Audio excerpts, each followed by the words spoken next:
वाशिम जिल्ह्याच्या मानोरा तहसीलवर आज विरोधी पक्षांचा सोटा मोर्चा धडकला। राज्य सरकारच्या चुकीच्या धोरणामुळे शेतकरी पुरता हतबल झाला आहे। महागाईने कळस गाठला असून सर्वसामान्यांचे कंबरडे मोडले गेले आहे।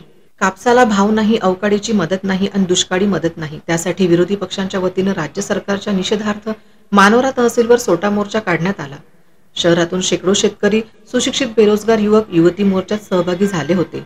यावेळी बैलबंडीतून मोर्चेकऱ्यांनी केंद्रातील मोदी व युती सरकारच्या विरोधात घोषणाबाजी करत शहर दणाणून सोडले। वाशिम जिल्ह्यातील मानोरा, कारंजा आणि मंगरुळपीर हे तिन्ही तालुके दुष्काळाच्या यादीतून वगळलेले आहे। ना अवकाळीची मदत मिळत आहे, ना दुष्काळाची मदत मिळत आहे, नाही पीक विमा मिळत आहे। यावर्षी कापसाचे भाव पाडल्या गेले, सोयाबीनचे भाव पाडल्या गेले, कशी तरी पिकवलेली तूर त्याचेही भाव पाडल्या गेले। जंगली जनावरांचा प्रचंड त्रास आम्हाला आहे, या ठिकाणी त्याचा बंदोबस्त झाला पाहिजे।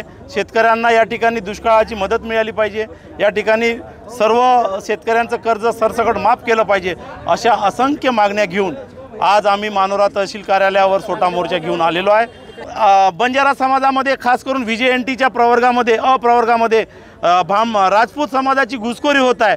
या ठिकाणी वसतिगृह नाही, दवाखान्याची सोय नाही, या तहसीलची फार दुरावस्था झालेली आहे। अनेक आघाड्यांवर हे सरकार आणि इथले आमदार अपयशी झालेले आहे आणि म्हणून त्यांना जबाब विचारण्यासाठी प्रत्येक शेतकरी आणि नागरिक हातात सोटा घेऊन या ठिकाणी आला होता। त्यांना न्याय मिळाला पाहिजे ही आमची भूमिका आहे। ठळक घडामोडींसाठी देशोन्नती न्यूज चॅनलला सबस्क्राइब करा आणि बेल आयकॉन प्रेस करा।